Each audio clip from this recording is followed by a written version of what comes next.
am I telling you a little bit about myself? Because I have a juicy story. So I don't know if there are people like me, okay, but I'm going to tell you about me a little bit, okay. Growing up, I am that kind of stubborn girl. Like, I am very, very stubborn. And the funny thing, I am quiet, but at the same time stubborn. You can imagine two weird characters coming together. So I am really stubborn and I am so confrontational. When you get to do things to me, I come for you and I'm going to tell you straight, this is what you did to me, and I'm going to put it up to your face. Like, I am really troublesome. Like, I don't like peace. I don't like peace, if that is the word. I fight. Like, I am so troublesome, and I always am bent on, I must do this thing, and I must get to see the final result of this thing. So now, growing and maturing, okay, I am changed. Sometimes I sit down and ask myself, is this the person you were before? Because it's different. I mean, the old person cannot recognize the new person. I started changing.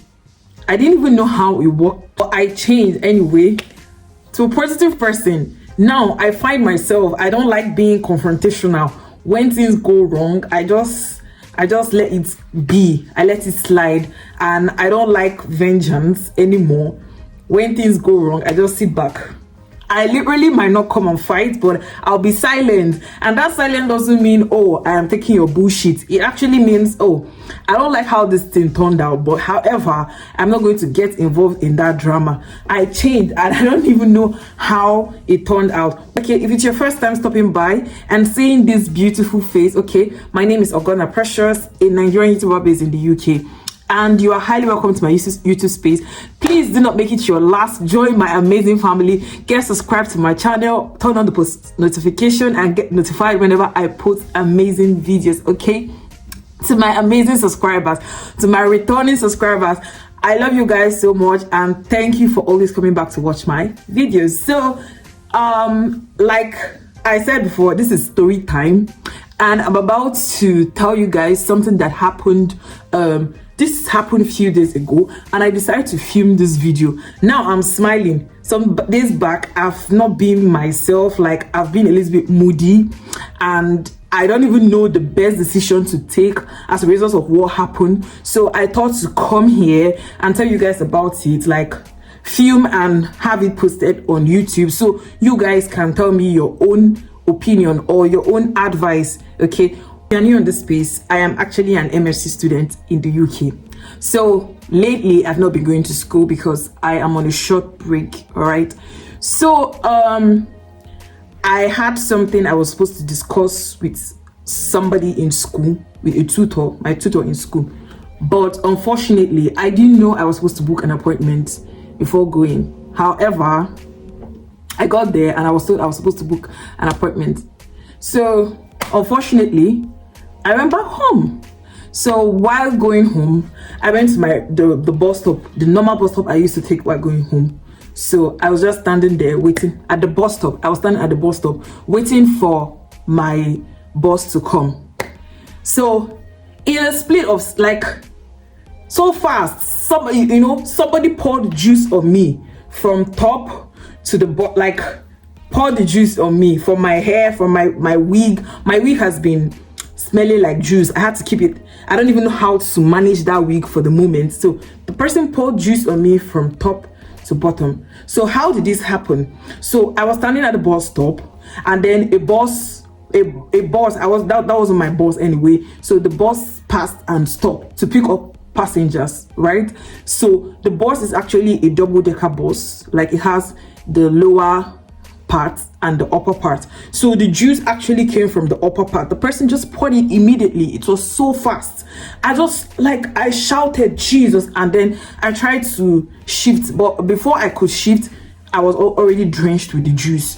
You know, a lady on the lower part of the bus, she just saw the whole incident that happened. So, and the lady, she's actually a white woman, okay? So she saw the incident and it didn't really sit well with her. So I just looked up to see if I could see the person that did that to me, but I didn't see anybody. It was so fast. Okay. The next thing, the woman just looked at me. She kept pointing at me. Come to the front, like come in the bus. When the juice poured on me, I didn't want to do anything. the first thing that came to my mind was, oh, maybe this person is actually being a racist, or maybe the person poured the juice mistakenly and the person didn't know somebody was actually passing by. I didn't just know what happened, but I was trying to understand what happened. How am I even going to get home? My clothes is stained. I was wearing a bright color shirt. It's actually milk color. It was already stained, and my hair is already wet. My trouser is already wet. So I didn't just know how to get home. All I had on my mind was, can my boss just come and I'll just start going home? So the woman kept pointing to me that I should get in the bus. I should get in the bus. So I did what she said. I got in the bus. So she came forward. She immediately she started shouting. She started shouting that she was trying to communicate with the people in the bus that, how dare you be so disrespectful and pour a juice on somebody? Like, do you even know how? Like, what did she do to you? Why would you even pour the juice on her? So while she was saying it, she was already moving up to the upper part of the bus. So she asked me to come along with her, and it was a big scene anyway. So the driver had to stop the bus. So we went up and she started communicating with the people there. How can you be so she's actually a pure British woman, a British lady. She was like, I've never seen somebody stand up to me like that. They're watching my video. There's this video that I made about culture shock. I said something that people really mind their business here, and it hits so different seeing somebody stand up for you, and then this person is not even a black. This person is actually a white, stand up to you. It was so amazing. I never thought something like that could ever happen. I've never thought of something like that. Like, most of these people, when they see that people doing something wrong, they just close their eye, like they're not seeing it, and they just go away. So she got up and she flared up. She was shouting, how dare you do something like that? How dare you pour the juice on her? If you know you poured the juice on her, just indicate yourself, show yourself. Like, why will you be so disrespectful? So she was raging, she was angry. So she asked me to stay there and wait at the upper part. So she said she's going down, that okay, she tried telling them that if you don't show yourself, that she's definitely going to call the police and the bus is not going to move. So she went down. She asked me to wait up. She went down and she rang the police. She rang the police because there is what would I call it? There is a telephone inside the bus, the driver's part of the bus. So she went there and she asked the driver to ring the police. So they rang the police and they told the police what happened and the address. So while I was up there, two guys stood up because the bus wasn't moving. So they stood up and they were going downstairs. So while they wanted to go, they said to me, oh, it's the fat, because there is a fat guy in the bus. So they said it was the fat guy at the back that poured the juice on me. Now my question is, why are you telling me this now? Because it can actually be you people that did that to me, and now you're trying to tell me it's the fat guy behind, and you're saying it in a way so the fat guy wouldn't hear you. So while they were going, I couldn't stop them. I couldn't stop them. So while they were going, I moved forward in front of them and went downstairs. So I told the lady that these ones, they're about to leave the bus. So she tried to speak to the driver. The driver said he doesn't have any authority in stopping them from getting down the bus. So, however, we let them leave the bus. So we were still there. They were the only two people that left the bus. We were still there waiting for the police. So we waited for we waited for hours for the police. The police didn't come. I didn't know what happened, but we had to ring back again to call the police. And then the police said they didn't really get the address, and I think they're going in the wrong direction. So we've stood there for hours.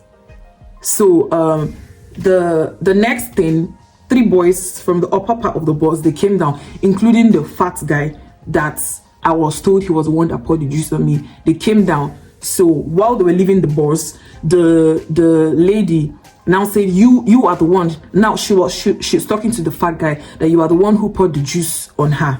So you didn't want to own up. And then there is a CCTV footage. The guy just went like, oh yes, you said I poured the juice on her. That if there's actually a CCTV footage, that you can play it and see if I'm actually the one that poured the juice on her. The woman said, that you're the one that did it, and I'm very sure that you're the one that did it. So while he was leaving the bus, he now made a statement using the F word on her. She just rushed the guy. Like, I've never seen somebody that's like, so she's so energetic. She just rushed the guy. Like, she went like, how dare you use the fuck word on me? You know, they were trying to settle their issues. So while I was still in the bus, so the driver went, like, the driver started telling me that these guys are thugs, because that is actually a school area.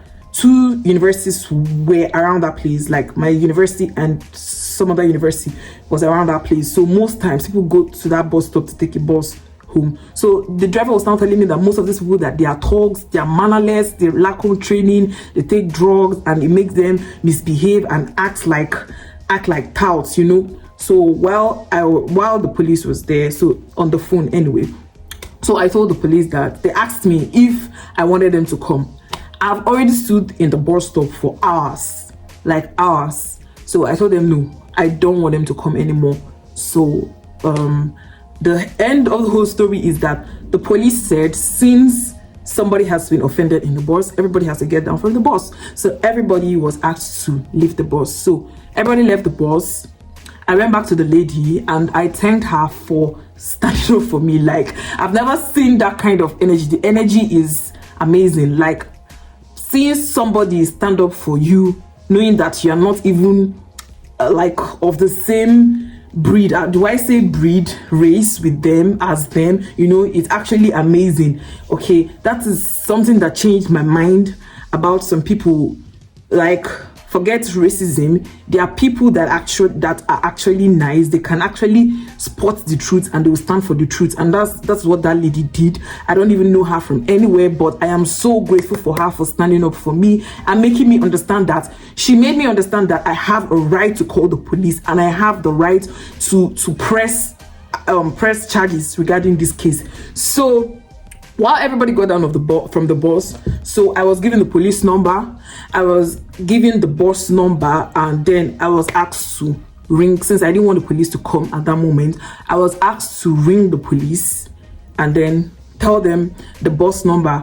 And after telling them the bus number, they're going to get the CCTV footage. Because when they were telling me, oh, just ring the police, they're going to handle it, you know, I didn't want to think about it. I now went like, oh, ring the police for what? There is no evidence. Everybody's going to deny they did something like that. And after all, we're not going to know we can't even find everybody in the bus anymore. So I was later told that there is a CCTV in the bus and even outside the bus. So they were definitely in the bus, right? I don't know, maybe there was a CCTV, yeah. And there was a camera. What am I saying? There's a camera. There's actually a camera in the bus. So I should actually communicate to the police and then they'll go through it and see if something like that really happened. And if it really happened, then they will have to punish the guys that did that to me. So now they're going to punish them, even as regards to their university. They were going to report them to their university and ensure they get penalized and all. Now I have been back home. It's been a day, right? And I've not rang the police. So having listened to my story, now you understand the reason why I had to tell you a little bit of myself while I started the video. The old part of me that like trouble, that like being confrontational, that is so stubborn, you know, is actually telling me, go ring the police. But the new part of me that doesn't like trouble, that like things being like, let's just go, you know, is telling me, just ignore them. Definitely, they'll get to meet their match again. Now, I'm stuck. I don't even know what to do, honestly speaking. My question now is, should I ring the police and report the incident? So, like, should I not let the case lie low? Should I follow the case bumper to bumper, seeing that this is actually disrespectful and seeing that this is actually signs of racism and guys, they're actually white guys? So please tell me your thoughts in the comment section and I will be open to all of your candid advice. Okay, yeah. So with that, I think I've come to the end of my story time. It's been long I did something like this. It's been long I sat down to film a video and like sit down to actually film a story time. So please enjoy it, okay? Subscribe to my channel, all right? Then please like my videos, okay? Please and please and please like my videos. So I think with this, I've come to the end of my video. So I'll see you guys later. Bye.